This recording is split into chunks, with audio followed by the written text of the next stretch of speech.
Hello दोस्तों, आप सभी का स्वागत है आपके अपने YouTube channel study with Ranjit में।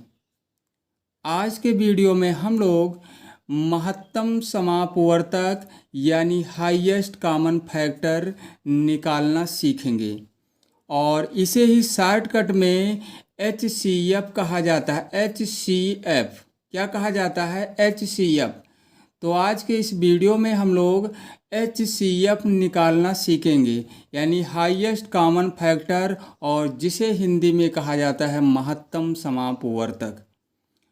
तो HCF जो है दो तरीके से हम निकाल सकते हैं, दो विधि से हम निकाल सकते हैं। पहला है अभाज्य गुणनखंड विधि और दूसरा है भाग विधि। तो सबसे पहले हम लोग अभाज्य गुणनखंड विधि से HCF निकालना सीखेंगे। तो चलिए शुरू करते हैं। जैसे यहाँ पहला क्वेश्चन है, इसमें कहा गया है 28 और 32 का HCF क्या होगा। 28 और 32 का HCF क्या होगा? तो हम किस विधि से इसे निकालेंगे? अभाज्य गुणनखंड विधि से। किस विधि से निकालेंगे? अभाज्य गुणनखंड विधि से निकालेंगे। तो अभाज्य गुणनखंड विधि से HCF कैसे निकाला जाता है? देखिए, सबसे पहले हम दोनों संख्याओं का मतलब 28 और 32 का अभाज्य गुणनखंड करेंगे अलग अलग। कैसे? जैसे यहाँ पे 28 है, इसका अभाज्य गुणनखंड कर लेना है। पहले इसको 2 से कैंसिल करेंगे, कैंसिल हो जाएगा 14 बार में। उसके बाद फिर 2 से कैंसिल करेंगे, यहाँ 7 आ जाएगा 7 बार में, और 7 से 7 को कैंसिल कर लेंगे।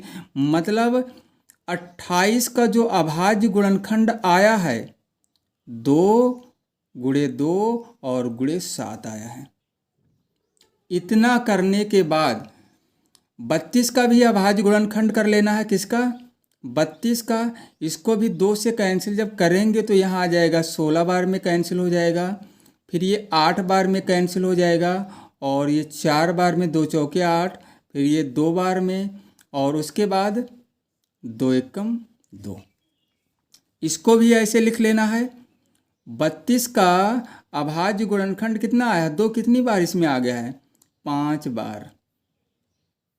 ऐसे लिख लेना है। लेकिन हमें निकालना था HCF। तो उसके लिए क्या करना है? उसके लिए हमें करना ये है, अभाज्य गुणनखंड करने के बाद देखना ये है कि दोनों के अभाज्य गुणनखंड में कौन सा अभाज्य गुणनखंड कॉमन है इसमें। तो देखिए, इसमें ये दोनों कॉमन है यानी उभयनिष्ठ, जो दोनों में हो। तो इसका जो HCF हो जाएगा, इसका HCF कितना हो जाएगा? इसका HCF इन्हीं दोनों को ले लेना है। 2 गुणे 2 यही तो कॉमन है, 2 गुणे 2 यही तो कॉमन है, बस इसे ही ले लेना है। तो इसका HCF कितना आ जाएगा? 4। यही हमारा आंसर हो जाएगा। इसका मतलब 28 और 32 का HCF कितना होगा? 4 होगा।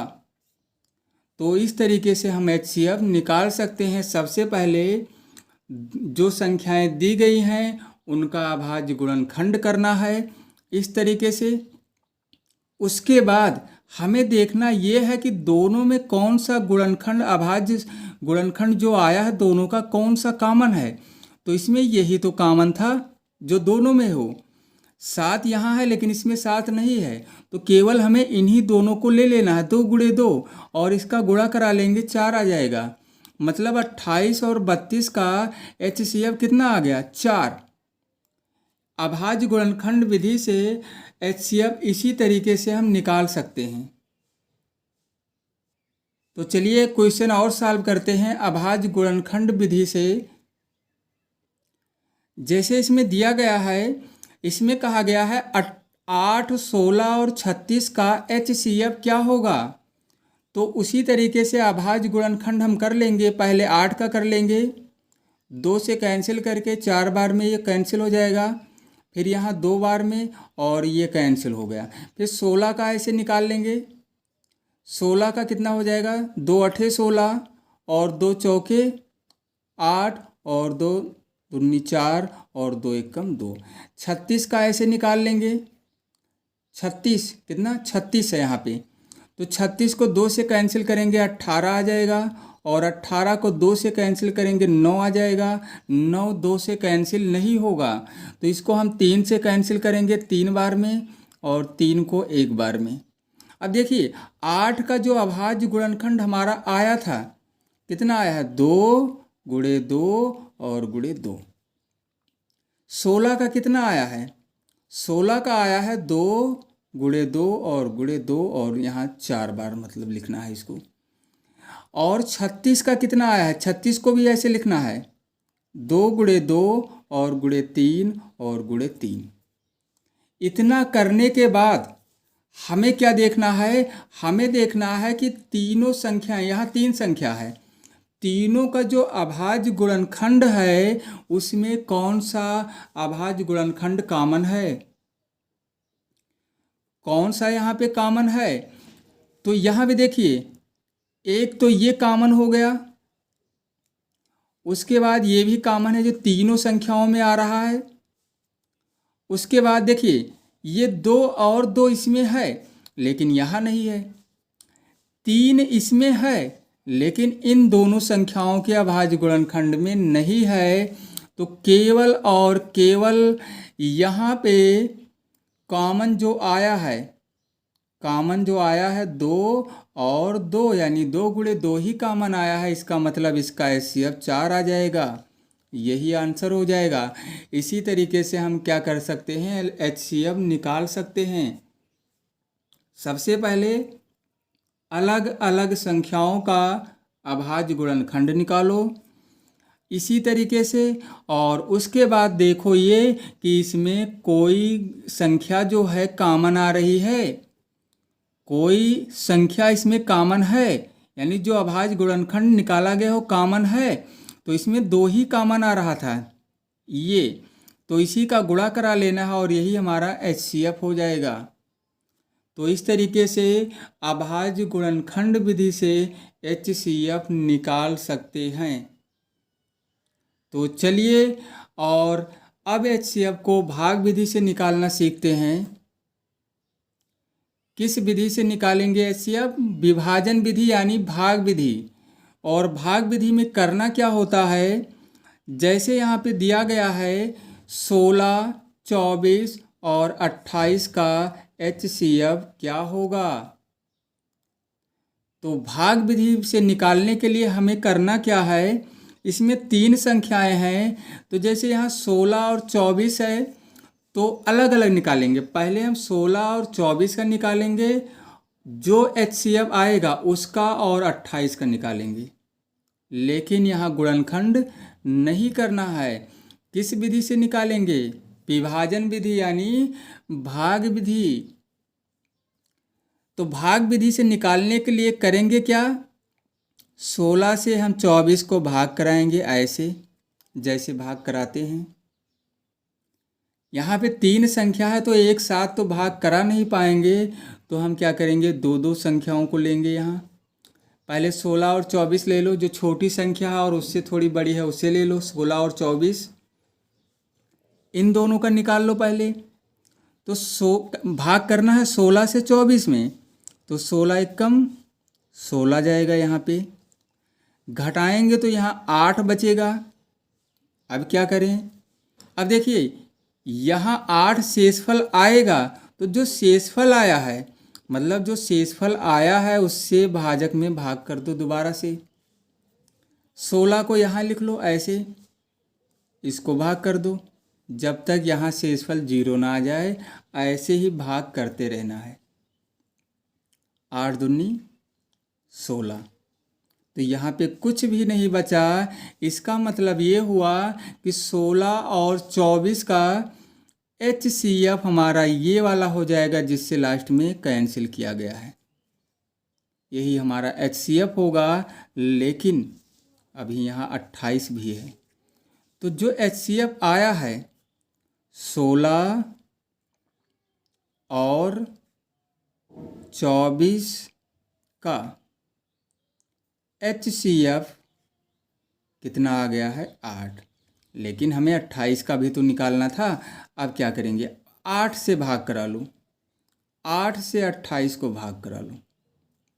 क्या करेंगे, 8 से 28 को भाग कराएंगे तो 8 3 बार जाएगा, यहाँ पे 24 आ जाएगा, 8 तिहाई 24 हो जाएगा।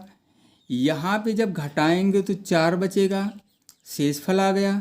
शेषफल लाना नहीं है हमें, अब 4 से 8 में भाग करा दो, ऐसे 8 को यहाँ लिख लो, 4 दूनी 8, यहाँ ये कैंसिल हो गया और शेषफल कुछ भी नहीं आया। तो 16 24 का HCF 8 आया, लेकिन 16 24 और 28 का जब पूछा जाएगा तो इसका HCF 4 हो जाएगा। कैसे, देखिए 4 होगा। करना क्या है, हमें लिखना है 16 24 व 28 का HCF कितना हो जाएगा, 4 हो जाएगा। क्या हो जाएगा, 4 हो जाएगा। कैसे, अगर हमें केवल 2 ही संख्याओं का निकालना होता, जैसे 16 और 24 का, तो उसका तो आ ही गया 8, लेकिन यहाँ पे संख्या 3 है तो पहले इन दोनों का निकालेंगे, जो आएगा उससे फिर भाग कराएंगे इसमें, तीसरी वाली संख्या में। जैसे यहाँ 28 से 8 में 28 को 8 से भाग कराया गया, शेषफल 4 आया, 4 से 8 में भाग कराया गया तो यहाँ शेषफल कुछ भी नहीं बचा। इसका मतलब यही हमारा क्या हो जाएगा, HCF हो जाएगा। चलिए एक क्वेश्चन और लेते हैं और उसे भी सॉल्व करते हैं भाग विधि से, और देखते हैं उसका HCF कितना आता है। जैसे कहा जाए कि 16 20 और 36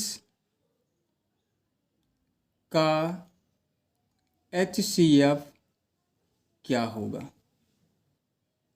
क्या होगा। तो देखिए यहाँ पे सबसे पहले हम 16 और 20 का भाग करा लेंगे। कैसे, 16 से 20 में भाग करा देंगे, 16 एकम 16, यहाँ 4 बचेगा, 4 से 16 में भाग करा लेंगे जब तक शेषफल 0 ना आ जाए। 4 चौके 16, ये कैंसिल हो गया तो यहाँ पे कुछ नहीं बचा है। मतलब 16 और 20 का HCF कितना आ गया है, ये HCF हो गया 4। कितना आ गया है, 4। अब हम 4 से भाग करा देंगे 36 में, तीसरी संख्या में, 4 9 36, ये कैंसिल हो गया। मतलब 16 20 और 36 तीनों संख्याओं का HCF कितना होगा, 4 होगा। इसको हम लिख सकते हैं HCF कितना आ गया, 4। इन तीनों संख्याओं का 16 और 20 और 36 का HCF कितना हो गया, 4 हो गया। तो इस तरीके से हम HCF निकाल सकते हैं भाग विधि से। और इसी तरीके से अगर 4 संख्या है तो पहले 3 का निकाल लेंगे जो आएगा, फिर उससे चौथी संख्या को भाग करा के निकाल लेंगे। इसी तरीके से HCF हम निकाल सकते हैं भाग विधि से, यानी विभाजन विधि से।